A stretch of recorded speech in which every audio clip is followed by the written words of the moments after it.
दोस्तों ये कहानी उस बहादुर शख्स की है जिसने 600 सालों से ज्यादा आधी दुनिया पर हुकूमत ही नहीं की बल्कि साथ साथ अपनी बहादुरी से उस दौर के मुसलमानों में वो हौसला और वो हिम्मत पैदा की थी कि उस दौर में मुसलमानों के सामने टिकने वाला कोई भी मौजूद नहीं रहा। आखिर कौन था ये बहादुर शख्स अर्तुगरुल गाजी जिसकी कहानी देखने के बाद पूरी दुनिया पागल हो गई है। आखिर कौन है ये अर्तुगरुल गाजी जिसका नाम सुनकर आज भी अमेरिका और इजराइल जैसे ताकतवर देश थर थर कांपते हैं। अर्तुगरुल गाजी से मुसलमानों के दुश्मनों को कितना डर लग रहा है इसका अंदाजा सिर्फ इस बात से लगाया जा सकता है कि ये सीरियल अभी तक तकरीबन 20 से 25 देशों में बैन किया जा चुका है और सभी कट्टर इस्लामी दुश्मन देशों ने तुर्की के सदर रजब तैयब एर्दोगान पर यह इल्जाम लगाया था कि रजब तैयब एर्दोगान इस सीरियल के जरिए मुसलमानों को बहकाने की कोशिश कर रहे हैं। लेकिन तमाम दुश्मनों की कोशिशों के बावजूद लोगों पर से इसका नशा उतरने का नाम ही नहीं लिया था और आज पूरी दुनिया में तकरीबन 160 देश ऐसे हैं जिनमें ये बड़े शौक से देखा गया था। और आपको बता दूं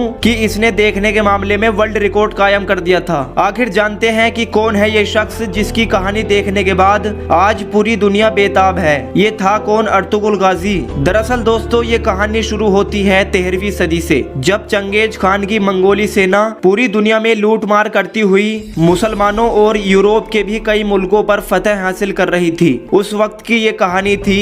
मंगोल ऐसे दरिंदे थे जो जहाँ भी जाते खून की नदियां बहा दिया करते थे। न ये बच्चों को छोड़ते थे, न बूढ़ों की लिहाज करते थे और न ही औरतों को छोड़ते थे। हर जगह तबाही फैलाना ही इन मंगोलों का मकसद हुआ करता था। जब ये मंगोल ख्वारिजन के इलाके तक पहुँचे तो यहाँ एक कबीला हुआ करता था जो इस इलाके को छोड़कर डर के मारे वहाँ से भाग गया था। उस कबीले का नाम था काई कबीला। इस कबीले का सरदार था सुलेमान शाह के 4 बेटे थे। तीसरे बेटे का नाम था अर्तुगरुल गाजी और यही वो बेटा था जिसके ऊपर इस सीरियल को बनाया गया है। ये वो जांबाज हस्ती है जिसके किरदार को इस सीरियल में दिखाया गया है। सल्जूकी सल्तनत की शहजादी हलीमा सुल्तान और उसके भाई और उसके बाप को ईसाइयों ने कैद कर लिया था। जंगल के रास्ते से जब ईसाई इसको महल ले जा रहे थे तब ये लोग अर्तुगरुल गाजी के हत्थे आ गए। अर्तुगरुल गाजी ने शहजादी हलीमा और उसके बाप और उसके भाई को ईसाइयों से छुड़वा लिया। बस यहीं से शुरुआत होती है इस जहांबाज अर्तुगरुल गाजी की। इस घटना के बाद कई बार इस कबीले पर ईसाइयों की तरफ से तरह तरह की परेशानियां आने लगी, मगर अर्तुगरुल गाजी ने बड़ी ही दिलहरी के साथ इन तमाम परेशानियों का डटकर मुकाबला किया। अर्तुगरुल गाजी का जो सबसे बड़ा होशियारी का काम था वो ये था कि उसने ईसाइयों के उस किले को ही फतह कर लिया था जहाँ से मुसलमानों के खिलाफ साजिशें तैयार हुआ करती थी। इस किले में बड़े बड़े ईसाई पादरी मिलकर मुसलमानों के खिलाफ एक जंग की साजिश रच रहे थे, मगर अर्तुगरुल गाजी अपनी बहादुरी के साथ इनके तमाम इरादों पर पानी फेरते चले गए। जब अर्तुगरुल गाजी ने इस किले को फतह किया तो पूरी मुस्लिम और गैर मुस्लिम सल्तनतों में अर्तुगरुल गाजी की दिलहरी और बहादुरी का डंका जोर शोर से बजना शुरू हो गया और यहीं से अर्तुगरुल गाजी नाम का एक ऐसा तूफान उठा कि पूरी दुनिया में इस्लाम के दुश्मन इस तूफान में उड़ते चले गए। एक बार की बात है कि दरियाए इफरात को पार करते हुए काई कबीले के सरदार और अर्तुगरुल गाजी के बाप यानी सुलेमान शाह दरिया में डूबकर इंतकाल कर गए। इसके बाद कबीले वालों ने अर्तुगरुल गाजी को अपना सरदार चुन लिया, क्योंकि जाहिर है कि अर्तुगरुल गाजी जैसा बहादुर शख्स उस कबीले में उसके बाप के बाद कोई भी मौजूद नहीं बचा था। अर्तुगरुल गाजी की सरदारी में उस कबीले ने खूब तरक्की की और उस तुर्की कबीले ने अनातोलिया की तरफ रुख कर लिया। अर्तुगरुल गाजी के 2 भाई उनसे अलग हो गए, जबकि अर्तुगरुल गाजी अपने छोटे भाई के साथ सफर पर निकल पड़ा। बीच सफर में अर्तुगरुल ने देखा कि 2 सेनाएं जंग कर रही हैं। एक सेना बड़ी कमजोर है और एक सेना बड़ी मजबूत है। कमजोर वाली सेना हारने के कगार पर आ पहुंची थी तो उन्होंने हारती हुई सेना का साथ दे दिया। ये जंग भी सल्जूक और मंगोलों के बीच हुई, मगर ये बात अर्तुगरुल के इल्म में नहीं थी कि मंगोलों की फौज अलाउद्दीन की सल्जूक वाली फौज को शिकस्त देने ही वाली थी कि अचानक अर्तुगरुल अपने 404 बहादुर फौजियों के साथ सल्जूक की फौज में मिल गए और मंगोलों को इस कदर मारा कि मंगोल अपने ही लोगों की लाश मैदान में छोड़कर भाग गए। अलाउद्दीन कुछ देर पहले मंगोलों के हाथों अपनी शिकस्त यकीनी समझ रहा था, मगर अर्तुगरुल गाजी की मदद से इतना खुश हुआ कि अर्तुगरुल को शहर अंगोरा या अंकारा के बीच जागीर अता कर दी। अर्तुगरुल एक बेमिसाल और समझदार सरदार था जिसकी समझदारी दुनिया के कोने कोने में फैल गई थी। इस्लाम के दुश्मन इसकी बहादुरी को देखकर परेशान रहा करते थे। मुसलमानों की सल्जूकी सल्तनत उस वक्त बहुत कमजोर हो चुकी थी। एक तरफ रोमी फौज और दूसरी तरफ खूंखार मंगोल, इन दोनों के बीच सल्जूकी सल्तनत पिसी चली जा रही थी। ये सल्तनत तो खत्म ही हो जाती, मगर जिस दिन से अर्तुगरुल गाजी इस सल्तनत में आए उसी दिन से यह सल्तनत तरक्की पाने लगी। अर्तुगरुल गाजी अपने निडर सीपे सलारियों से रोमियों और मंगोलों को लगातार शिकस्त देता चला गया और अपनी सल्तनत को बढ़ाता चला गया। उस वक्त कोई ऐसा बादशाह नहीं था जो अर्तुगरुल गाजी को टक्कर दे सके।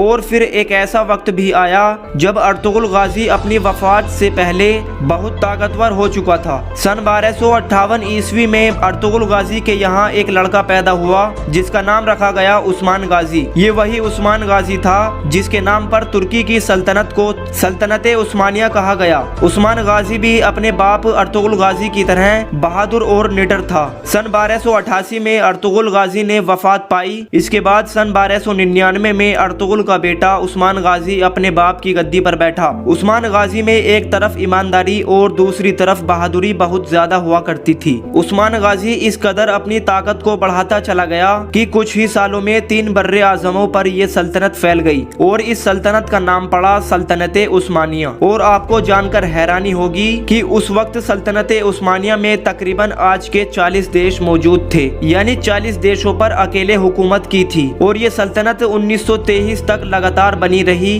कई सुल्तान आए जिन्होंने इस सल्तनत को कायम रखा, मगर अफसोस 600 साल बाद ये सल्तनत उस्मानिया बुराइयों और कमजोरियों का शिकार होने लगी। सन 1923 में इस सल्तनत को एकदम से खत्म कर दिया गया।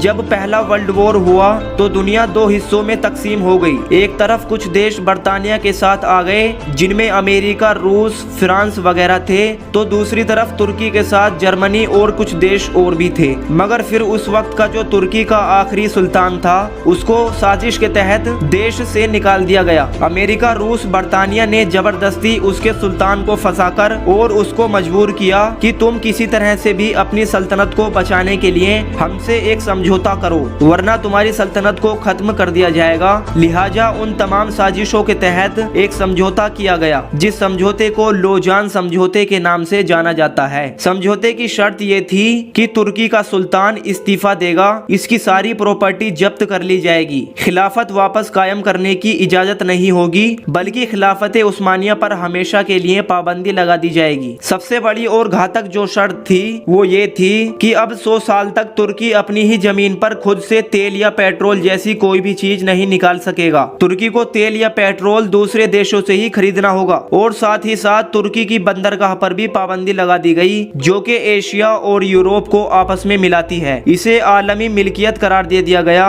यानी अब किसी भी देश का जहाज इस बंदरगाह से गुजर सकता है और तुर्की किसी से भी किसी तरह का भी टैक्स नहीं वसूल कर सकता है। यानी अगर हम दूसरे शब्दों में कहें तो ये कह सकते हैं कि तुर्की को इस समझौते के जरिए 100 साल के लिए एक कोने में बांधकर फेंक दिया गया, यानी अब तुर्की कुछ भी नहीं कर सकता था। अमेरिका ने अपने गुलाम मुस्तफा कमाल अतातुर्क, जो कि मुस्लिम गद्दार शख्स था, उसको तुर्की का बादशाह बना दिया, जिसने तुर्की को एक सेकुलर देश घोषित किया, जिसकी वजह से हर तरफ बेहयाई, शराब नोशी जैसा कल्चर आम होने लगा। मगर अब 2023 में यह समझौता खत्म हो गया है, यानी ये बैन खत्म हो गया है और अब 2023 में तुर्की में फिर से रजब तैयब एर्दोगान राष्ट्रपति बने हैं। और अब तुर्की एक ऐसा देश बनेगा जो अमेरिका और इजराइल जैसे बड़े बड़े देशों को भी आंखों में आंख डालकर मुंह तोड़ जवाब देगा।